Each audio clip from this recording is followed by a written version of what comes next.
Hey guys, if you want to know how I achieve this super defined wash and go using only 3 products, stay tuned to see how I achieve this. I am 4C all over, and I use the Shingle method to achieve this look using only 3 products. As pictured here. Shampoo that I use to cleanse my hair, used for detangling, used as a leave-in, and this is my favorite styling gel. As you can see here, it's dry, fried, and just sad. Yeah, it's been up in a poof for about a week. Time to show it a little love. Yeah. So here I have freshly washed hair. And as you can see, it's dripping wet. And for this method, you definitely want wet hair. You do not want to do this on damp hair. And you should have a water bottle handy also. A quick length check. I am about past my collarbone. And my bangs are below my chin, and the other side is definitely past my collarbone as well. Here I am applying leave-in all throughout my hair for the sake of maintaining moisture as I complete this hairstyle. When you're 4C, your hair can easily dry out. And so to combat that, just a little bit of water and some type of creamy leave-in will help to hold the moisture in just fine. Using the praying hands method helps to distribute it very well. And you can use any method you want to get it in there. Today, I am going to be using a middle part.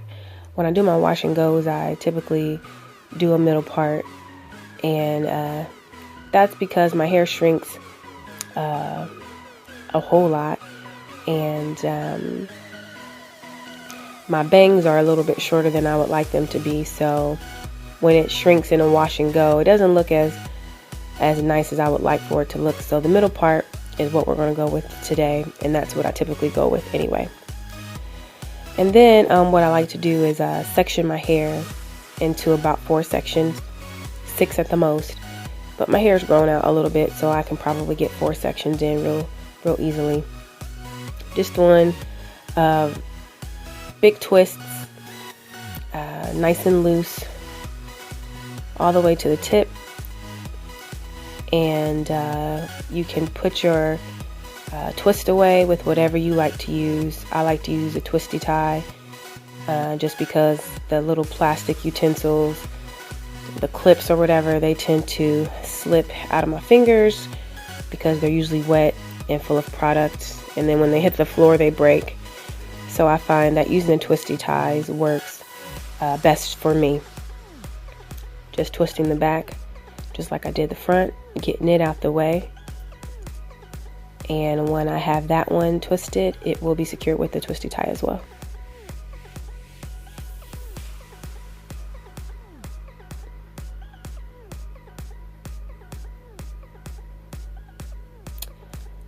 Securing that to the back as well. And moving on to the other side.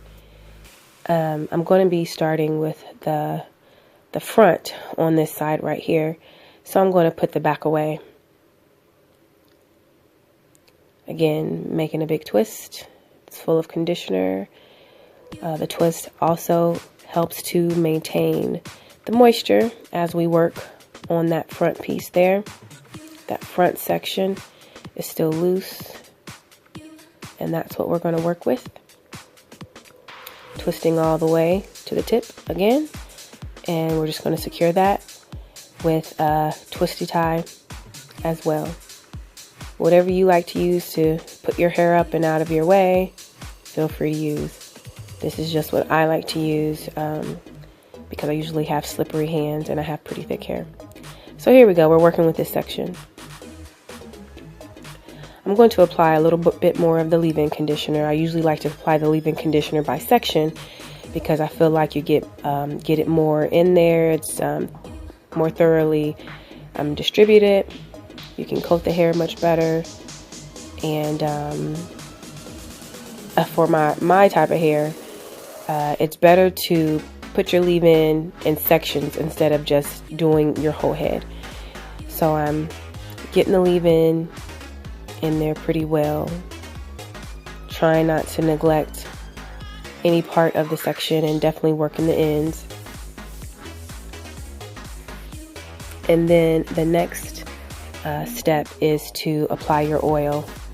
I like to use Jamaican black castor oil as my oil. It's nice and heavy, and it leaves my hair feeling moisturized for at least a week.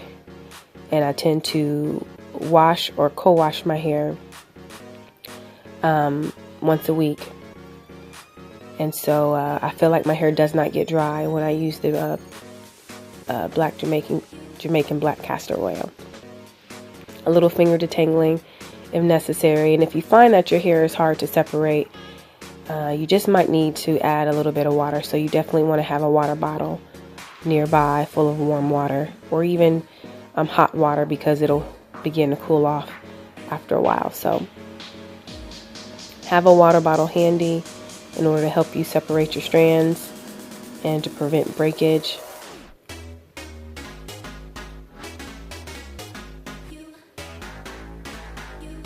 And here we go with the gel. So you really want to use quite a bit of gel, and my hair is freshly washed, nice and clean. You do not want to do this method on dirty hair because you use so much product, especially the gel. You want nice clean hair. Definitely focus on the ends, and what we're looking for is we want the hair to clump. Definitely we want it to clump, and as you can see there, it's clumping up nicely. And don't be shy with the gel. I'm adding just a little bit of water to help me distribute that hair along, that gel along the hair. And the water helps to give it pretty definition as well. I feel like the gel just sets very well with the right amount of water added. You don't want to use this gel on damp hair. I find that with 4C, the gel, the Eco Style gel, just sets so much better on wet hair. And there's my sister Kersha video bombing my video, all up in the mix, so extra. Look at her trying to get attention. Make sure you guys go check out her YouTube channel, Beauty by Kersha. We will be collabing real soon. She is a 4A, 4B sister, and I am definitely 4C, and so we will be showing you ways that we achieve similar styles using different methods and different products. Sometimes the same products and sometimes the same methods. Just showing you what would work for both hair types and what may not work for both hair types. So you guys make sure you stay tuned to check us out on our sister station when we get that up and running, and make sure you subscribe. But here I am again, adding a little bit more water just to make it easier for my hair to separate, so I don't rip it out. You want to be nice and gentle. Adding more gel, and you really want to work that gel in really good. So you see me gliding my fingers down the strand of hair, and that's the shingle method right there several times. And this may not look the greatest right now, and it's definitely white, but trust me ladies, this dries nice and clear. I've done this method several times now, and I get so many compliments on my hair. People say, I can't get my hair to coil like that, and what do you do to, and I just tell them it's a wash and go, and I use the shingle method, and I get so many compliments on my hair that I decided to go ahead and do this tutorial. And so you see I'm just pulling the strands apart, and your hair is clumped up, and at least it should be clumped up if you got enough product on there. And so I use my thumb, the hand that's holding the unshingled hair, I just use my thumb to separate. And what I try to do is to let the hair separate where it wants to separate. So however it comes out, I just let it come out, and I really work that gel down the strand of the hair.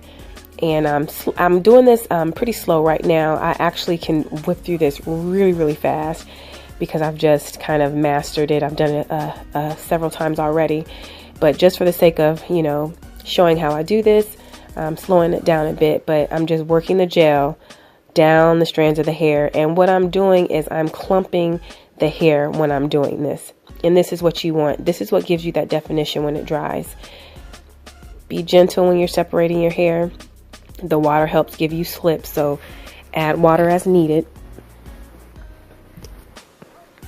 And I have a little bit of a cold, so bear with me if I start to cough or sniff. Again, separating, working the gel down the strand of the hair.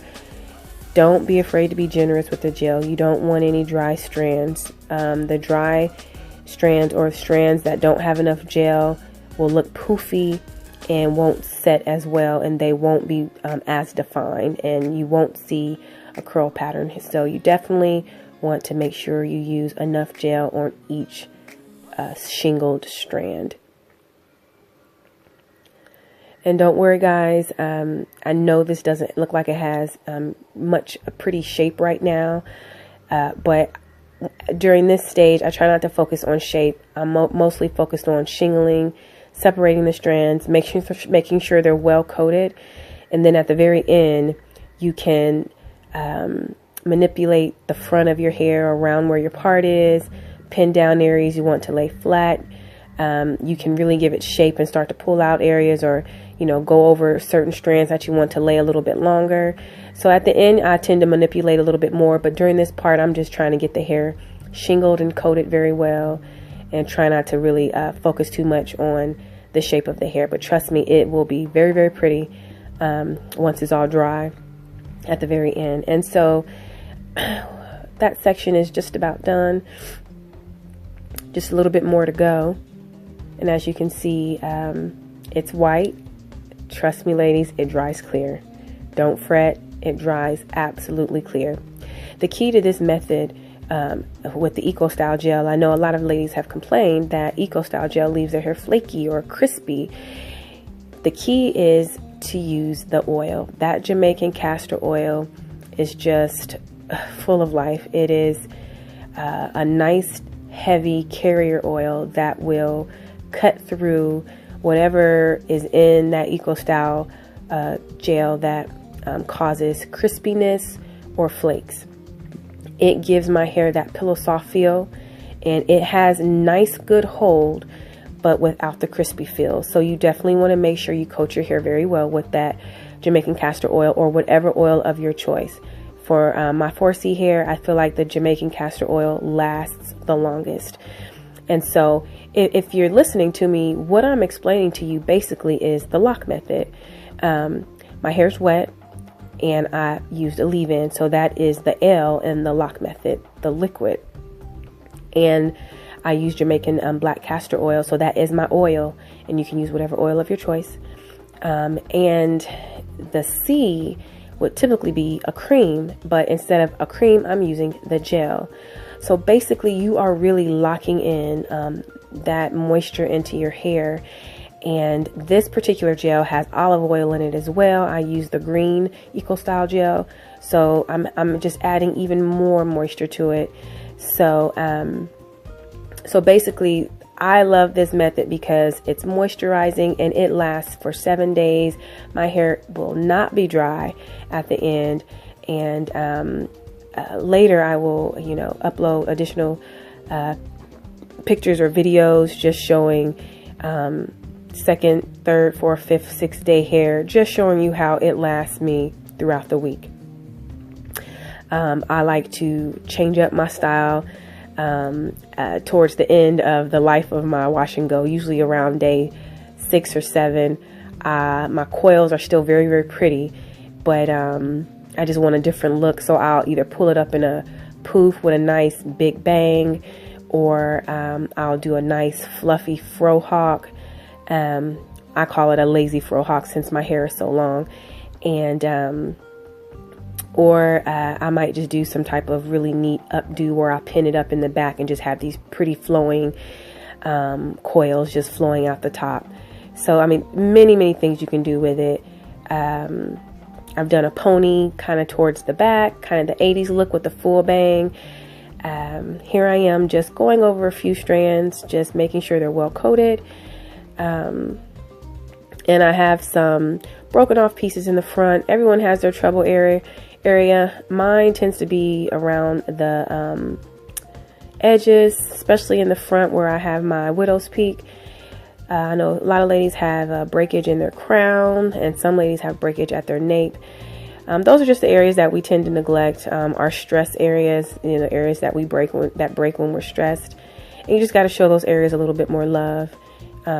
Whatever that area may be for you, just means, you know, maybe a little more oil, oil to the roots, oil to the ends. Making sure that you don't excessively part your hair in that particular area. Wherever your bad spot is, you just want to make sure you show it a little extra love. And for me, that's in the front. So I'm just trying to, you know, lay those little babies or those pieces that are my problem areas down. And I'll probably fetch a bobby pin to hold it down. So we're moving to the back, and I believe you got the gist of it right now. So we will speed up the rest.